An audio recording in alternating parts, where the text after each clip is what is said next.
ఉదయమున నీవు ఎవ్వరినీ కలుసుకొనక ముందు ప్రభువును కలుసుకో.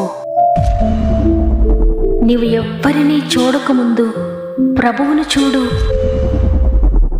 నీవు ఎవ్వరితో మాట్లాడకముందు ప్రభువుతో మాట్లాడు.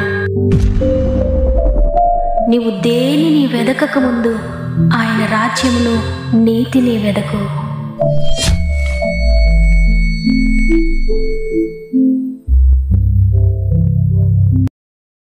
Praise the lord. ఈ ఉదయకాలమున గాడ్ ఫస్ట్ అనే వాగ్దాన కార్యక్రమానికి మరి ఒకసారి మిమ్మల్ని అందరినీ ప్రేమతో ఆహ్వానిస్తూ ప్రభు నామంలో నా యొక్క శుభాలు మీ అందరికీ తెలియజేస్తున్నాను. మీరంతా ఎలా ఉన్నారు? ప్రతి దినము మిమ్మల్ని దేవుని చేతులకు అప్పగిస్తున్నాను. ఎందుకంటే దేవుడు నాపై పెట్టిన భారమును బట్టి నాకు అప్పగించబడిన ఈ పరిచర్యను దేవునికి అప్పగిస్తూ ఎంతో ఆసక్తితో ఈ మాటలు వింటూ దేవుని కొరకు ఎదురు చూస్తున్న మీ జీవితాల్లో దేవుడు జోక్యం చేసుకోవాలని, మీ చేయి పట్టుకుని నడిపించాలని, ఎత్తైనా లోతైనా ఏదైనా ఏ పరిస్థితి అయినా ప్రతి పరిస్థితిని దాటిస్తూ మిమ్మల్ని నడిపించాలని మిమ్మల్ని అందరి గురించి ప్రార్థిస్తూ ఉన్నాను. నేను ప్రతిరోజు చెప్తూ ఉన్నాను కదా, మొదటిగా దేవునితో మాట్లాడండి, మొట్టమొదటిగా దేవుని చూడండి, ఆయన రాజ్యాన్ని ఆయన నీతిని వెతకండి అని. అవును, దినాన్ని ప్రారంభిస్తూ మొట్టమొదటి కొంచెం సమయాన్ని ప్రభువుకిస్తే ఆయనను స్తుతిస్తూ ఆయనను ఘనపరుస్తూ ప్రార్థనతో వాక్యముతో దేవునితో మీ దినం కనుక ప్రారంభించినట్లయితే నిజంగా అద్భుతంగా దేవుడు మిమ్మల్ని నడిపిస్తాడు. మీ సమస్య ఏదైనా తప్పక విజయాన్ని మీరు చూస్తారు. అందువల్ల తప్పక మీ మొట్టమొదటి సమయాన్ని, మొట్టమొదటి మాటను, మొట్టమొదటి ఆలోచనను దేవునికి ఇవ్వండి. దేవుని కార్యాలు పొందుకోండి. అదేవిధంగా మీకు ప్రతి ప్రార్థన అవసరతను కామెంట్స్ రూపంలో నాకు తెలియచేయండి. మీలో ఎంతోమంది కామెంట్స్ రూపంలో నాకు తెలియజేస్తున్నారు. మీ ప్రతి కామెంట్ను నేను దేవునికి అప్పగిస్తున్నాను. ప్రతి ఒక్కరి మీద యేసు రక్తాన్ని ప్రోక్షిస్తున్నాను.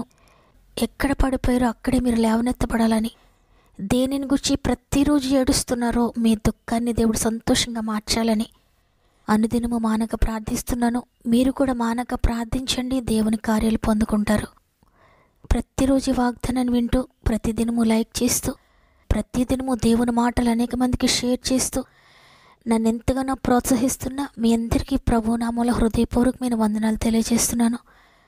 దేవుడు మిమ్ములను మీ కుటుంబాలను అత్యధికంగా దీవించి ఆశీర్వదించునుగాక. ఈరోజు దేవుడు మనకు అనుగ్రహిస్తున్న శ్రేష్టమైన వాగ్దానం చూడండి. 1 పేతురు గ్రంథము 5వ అధ్యాయము 7వ వచనము. ఆయన మిమ్మును గూర్చి చింతించుచున్నాడు. ఆమేన్. ఒక అద్భుతకరమైన అష్యూరెన్స్ను దేవుడు ఈరోజు మనకి ఇస్తున్నాడు. ఎందుకంటే ఈ మాటలు వింటున్న మీ హృదయాలను పరిశీలిస్తే ఎంతోమంది మీ అంతరంగంలో ఎంతో వేదన, చింతతోనే ఈ మాటలు వింటున్నారు. అందుకే దేవుడు నాతో ఈ మాటలు మీతో మాట్లాడమని చెప్పారు. ఈ లోకాన్ని ఒక్కసారి పరిశీలిస్తే చింత అనేది లేనివారు ఒక్కరు కూడా ఉండరేమో అనిపిస్తూ ఉంటుంది. పెద్దవారు, చిన్నవారు, యవ్వనస్తులు, చిన్నపిల్లలను పరిశీలించినా కూడా వారిలో కూడా ఏదో ఒక చింత ఉంటూనే ఉంటుంది. ఎందుకు ఈ విధంగా చెప్తున్నాను అంటే, నా హృదయాన్ని ఎంతగానో బాధపరిచిన ఒక విషయాన్ని మీకు చెప్పాలనుకుంటున్నాను. కొన్ని నెలల క్రితం నేను ఒక మీటింగ్ అటెండ్ అయ్యాను. మీటింగ్ అయిపోయిన తర్వాత చాలామంది వచ్చి ప్రేయర్ చేయించుకుంటూ ఉన్నారు. చిన్నపిల్లలు కూడా చాలామంది వచ్చి ప్రేయర్ చేయించుకున్నారు, వారి అనారోగ్యాన్ని బట్టి, వారి చదువుని గురించి. అయితే నేను ఆశ్చర్యపోయిన విషయం ఏంటంటే, ఒక 10 సంవత్సరాల వయసున్న ఒక పాప కూడా నా దగ్గరకు వచ్చింది. అయితే తను ఏడుస్తూ చెప్తూ ఉంది, అమ్మగారు నేనంటే ఎవ్వరికి ఇష్టం లేదు, నన్ను ఎవ్వరు పట్టించుకోరు.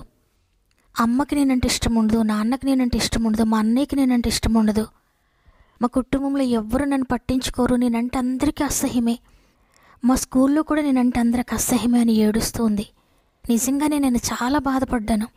ఇంత చిన్న వయసులో మానసికంగా ఇంత నలిగిపోతుంది ఏంటి, ఇంత చింతపడుతుంది ఏంటని నిజంగా నాకు కన్నీరు వచ్చింది. అయితే ఆ పాపతో చెప్పాను, అమ్మ నిన్ను ఎవ్వరూ ప్రేమించలేదు అనుకుంటున్నావా? నీ కుటుంబంలో ఎవ్వరూ ఒకవేళ నిన్ను లెక్క చేయడం లేదేమో, నీవంటే ఇష్టం లేదేమో, కానీ నీవంటే ఎంతో ఇష్టపడేటువంటి, నిన్ను ప్రేమించేటువంటి ఒక ఆయన ఉన్నారు తెలుసా? ఆయన నిన్ను ఎంతగానో ప్రేమిస్తున్నారు, ఆయన నిన్ను గురించి ఎంతగానో ఆలోచిస్తున్నారు. ఆయనకు నువ్వంటే ఎంత ఇష్టమో తెలుసా? ఆయన నీ కోసం ప్రాణం పెట్టారు. ఇంకెప్పుడు కూడా నువ్వు ఏడవద్దు. ప్రాణం పెట్టి ఎంతగా నిన్ను ప్రేమించాడైనా. నీవు ఇక నుండి సంతోషంగా ఉండు. ఆయన నిన్ను గురించి కేర్ తీసుకుంటున్నాడు, ఆయన నిన్ను పట్టించుకుంటున్నాడని చెప్పాను. నిజమే, ప్రస్తుత దినాలను పరిశీలిస్తే చిన్నపిల్లలు కూడా మానసికంగా నలిగిపోతున్న పరిస్థితులు మనం చూస్తున్నాం. నాపై ఎవ్వరూ శ్రద్ధ చూపించడం లేదు, నాపై ఎవ్వరూ కేర్ తీసుకోవడం లేదు, నన్నెవ్వరూ ప్రేమించడం లేదు, నన్ను అందరూ ద్వేషిస్తున్నారు, నా భర్త నాపై కేర్ తీసుకోవడం లేదని, నేను ఎంతగానో ప్రేమించి వివాహం చేసుకున్న నా భార్య నన్ను పట్టించుకోవడం లేదని, నా తల్లిదండ్రులకు నేను ఇష్టం లేదని, ఈ విధంగా మీలో కూడా అనేక మంది మానసికంగా నలిగిపోతూ నిన్ను కేర్ తీసుకొని నిన్ను పట్టించుకొని వారి కొరకు ఏడుస్తున్నారా? అయితే దేవుడు ఈరోజు తెలియజేస్తున్న మాట, నేను నిన్ను గూర్చి చింతిస్తూ ఉన్నాను. అంటే నేను నిన్ను గూర్చి కేర్ తీసుకుంటున్నాను, నేను నిన్ను గూర్చి ఆలోచిస్తున్నాను, నీపై నేను లక్ష్యం ఉంచాను, నేను నిన్ను చూస్తున్నాను, నేను మర్చిపోలేదు, ఎప్పటికీ నేను విడిచిపెట్టనని దేవుడు ఈరోజు నీకు తెలియజేస్తున్న ప్రియ సహోదరి, ప్రియ సహోదరుడా. కాబట్టి నీకు ఎంత మాత్రము దుఃఖించాల్సిన అవసరం లేదు, చింతించవలసిన అవసరం లేదు. మీ జీవితంలో ఏదైనా ఒక విషయం మీకు చింత కలిగిస్తూ ఉంటే మీ చింత యావత్తు ఆయనపై వేయొచ్చు. ఎందుకంటే మీ పక్షంగా చింతిస్తున్నానని చెప్తున్నాడు. కాబట్టి ఇక రేపటిని గురించి మీరు చింతించొద్దు. నీ ఫ్యూచర్ తెలిసిన ప్రభు చేతులకు అప్పగించు నీ జీవితాన్ని. ఈ లోకంలో ఎన్నో కోట్ల మంది ఉన్నారు, ఎంతో కోటీశ్వరులు ఉన్నారు, ఎంతో గొప్పవారు ఉన్నారు, ఎంతో బలవంతులు ఉన్నారు, ఎన్నో టాలెంట్స్ కలిగిన వారు ఉన్నారు, ఎంతో గొప్ప గొప్పవారు ఉన్నారు. కానీ ఈరోజు దేవుడు నిన్ను పట్టించుకొని నిన్ను గూర్చి ఆలోచిస్తూ నీపై కేర్ తీసుకొని నీతో మాట్లాడుతున్నారు.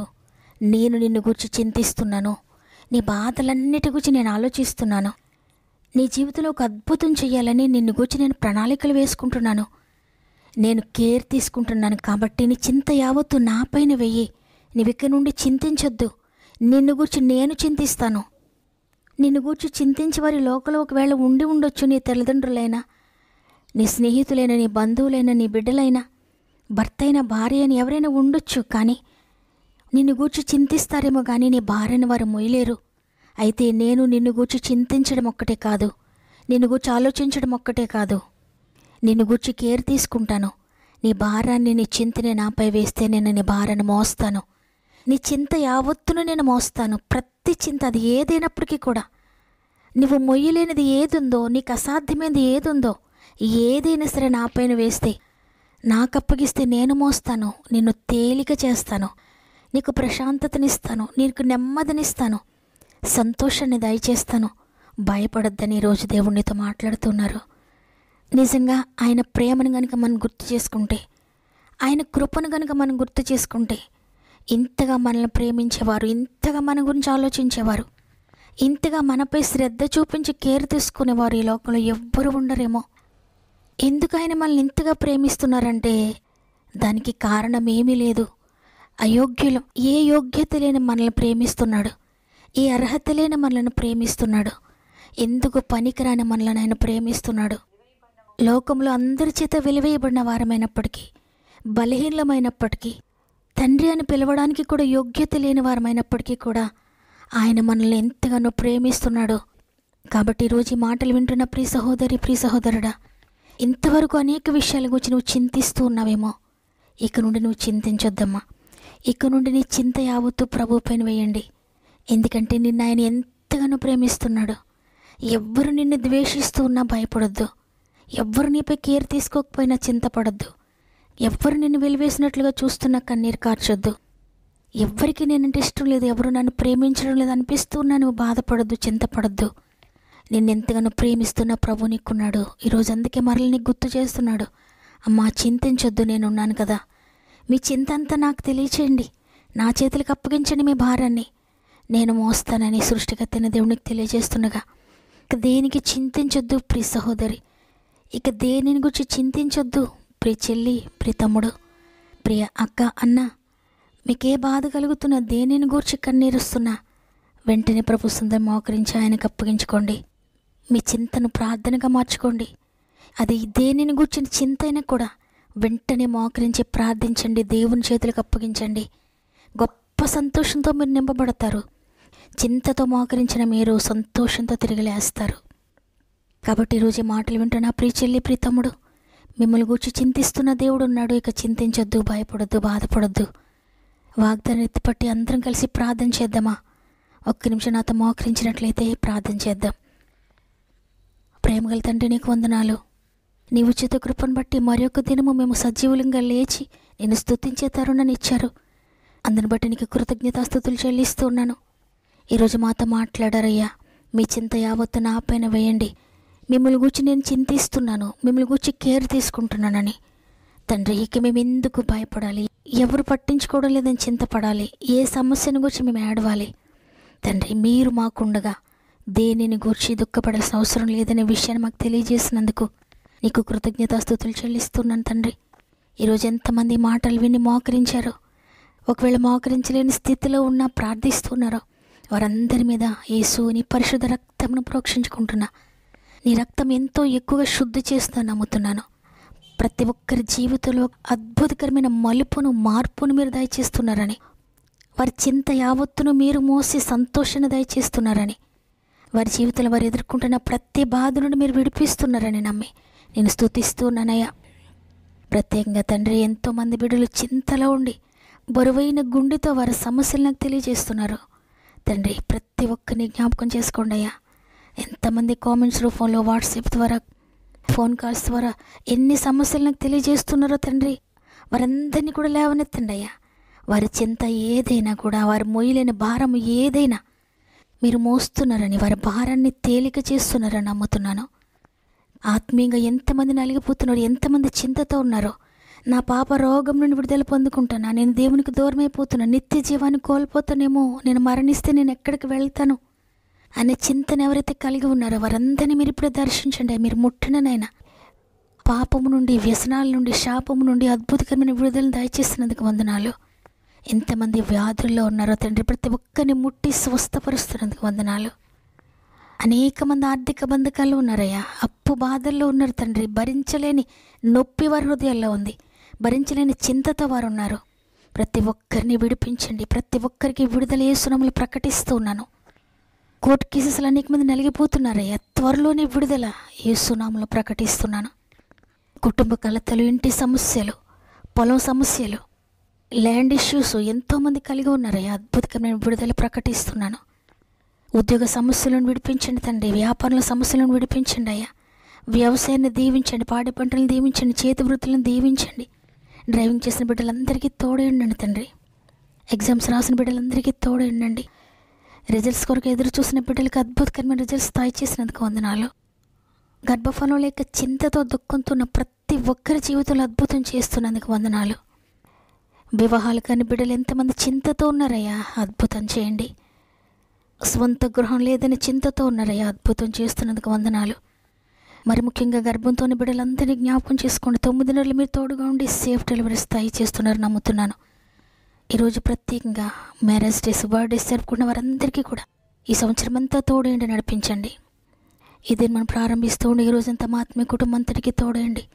వారు వెళ్ళే ప్రతి స్థలంలో మీరు తోడుగా ఉండి, వారు చేసే ప్రతి పనిని మీరు ఆశీర్వదించి నడిపిస్తారని యేసయ్య పరిశుద్ధమైన నామములో అడిగి వేడుకొంచున్నాను తండ్రి, ఆమెన్.